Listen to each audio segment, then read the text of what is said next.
All right, what we have here is the ESV Concise Study Bible by Crossway. I got this in a paperback to try to find a nice, a more affordable option. So the list price on this says it's $14.99, but I was able to pick this up from Lifeway probably for under 10, I believe. So,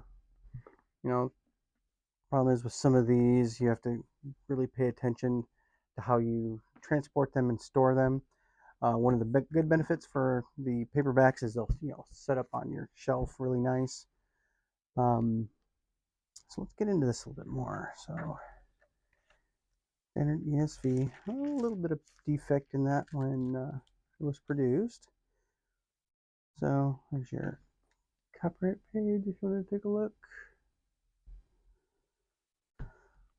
All right, it looks like it's a standard contents. We got illustration, charts, maps, how to use the study Bible, your Old Testament and New Testament.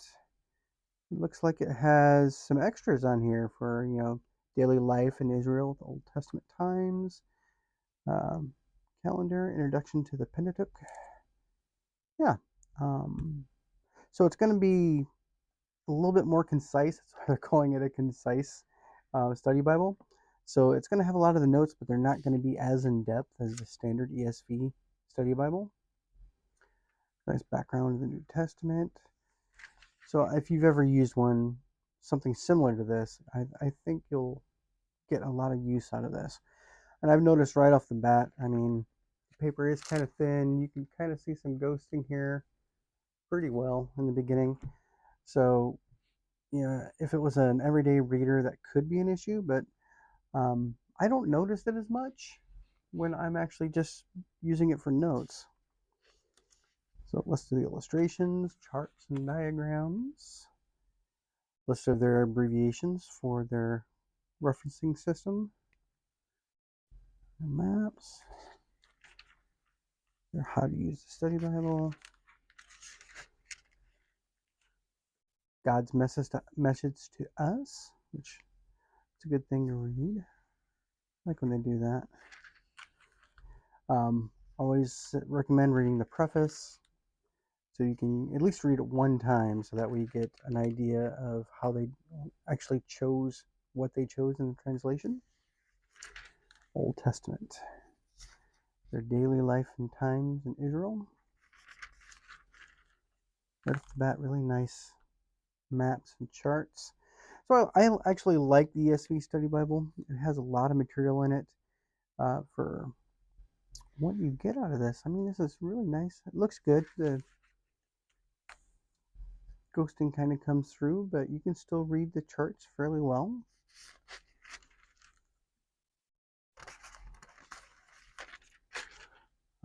So one thing I want to go to, so I can give you, where did I see it? We'll go back up here. I'll come back to it later if I have to. So these really good book introductions where they have the timeline of the book itself, their background setting, their summary of the theme, maybe a map of what's actually happening in this scene of the book. So it's not really line matched. It's a nice good bold print, but it is a smaller print since this is a more handy size instead of the large size. So you have the Bible in the top half and your study notes in the bottom. It even has translation notes in between them. So it's actually really readable, even though it's, the ghosting is really prevalent there. For it saying that it's concise, there is still quite a lot of notes. You're going to see that it is a little bit more sparing in other areas.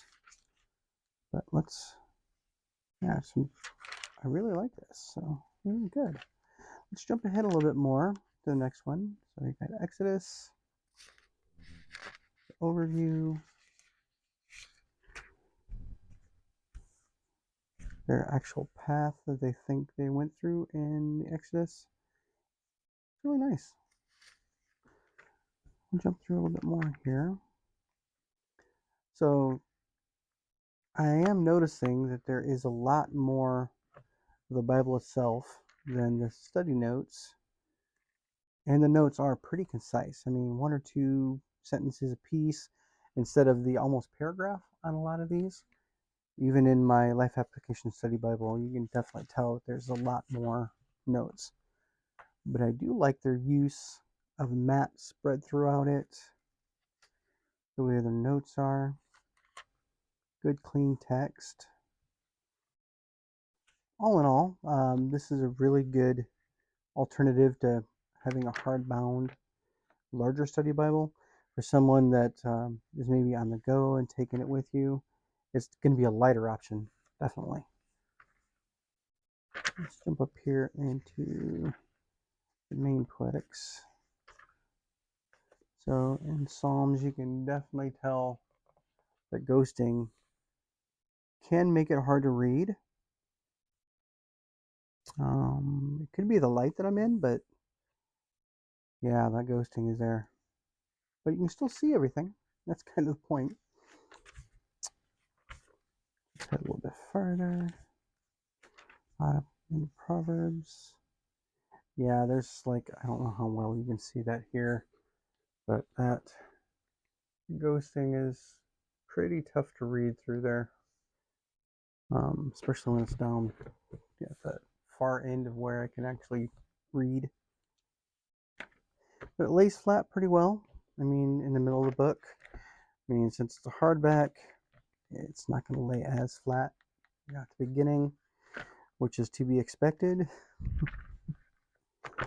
But other than that, in the middle is holding up pretty well here. And I'm definitely seeing it more that it's pretty concise notes. It's good overview notes. I do like that. Let's get back here. Let's get back into the.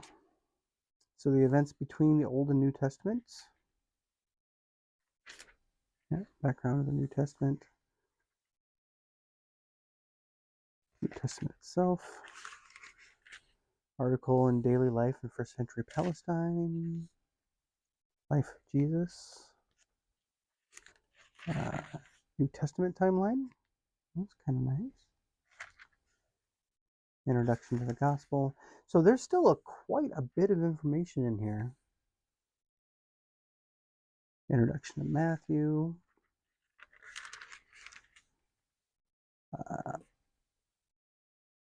Full outline.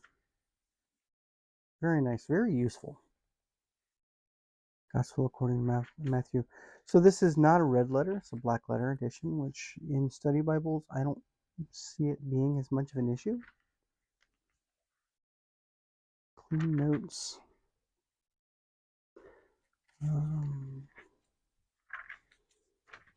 More Luke.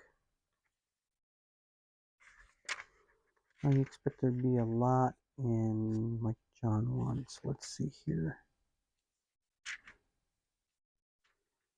Introduction to John. Man. Oh, so yeah, there is a good bit of notes there. So from in the beginning, was the Word was with God, the Word was God. So you expect there to be a lot of notes on there, and they're just not full paragraphs for every single one. A bit more.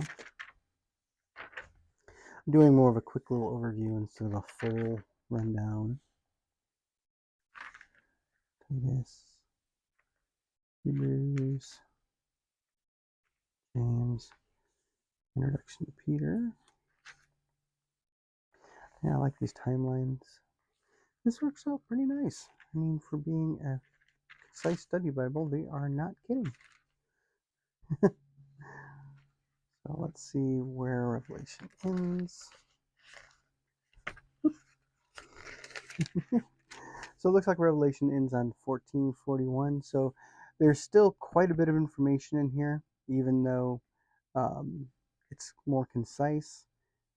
Still very readable, even with the ghosting. And I'm noticing if you pick up the page, oh, it's much easier. So you can kind of work against the ghosting to make it easier. Some articles and resources. Lexicon and Revelation. Scriptures and canon. Okay, here.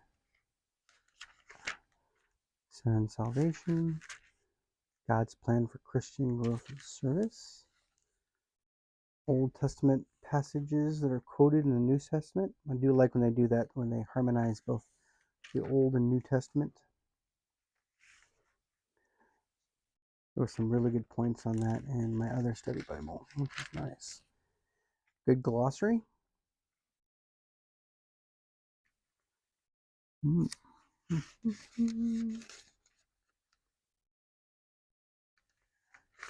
It does have a concordance. And it's a pretty concise concordance that I can kind of tell. It's only 30, 15, 26. It's only just under 200 pages. So, no, not even that. 100, under 100 pages. Wow. Table of weights and measures. And that's pretty much it. So the maps are spread throughout. So they're not really, in a map section at the end. But for being a concise study Bible, some paperback, be easy to take with you. It's not super heavy, as I'm noticing that all the extra Bibles and other study materials are actually adding up in weight in my backpack as we go around. So this is a great choice, especially if you're on the go, and if you're trying to find study materials that are a lot less cost effective, that you can take care of a little easier. I would definitely recommend going with the paperbacks as possible, or standard hardcover. You can usually save a little bit of money that way instead of a leather bound or a bonded leather cover. So,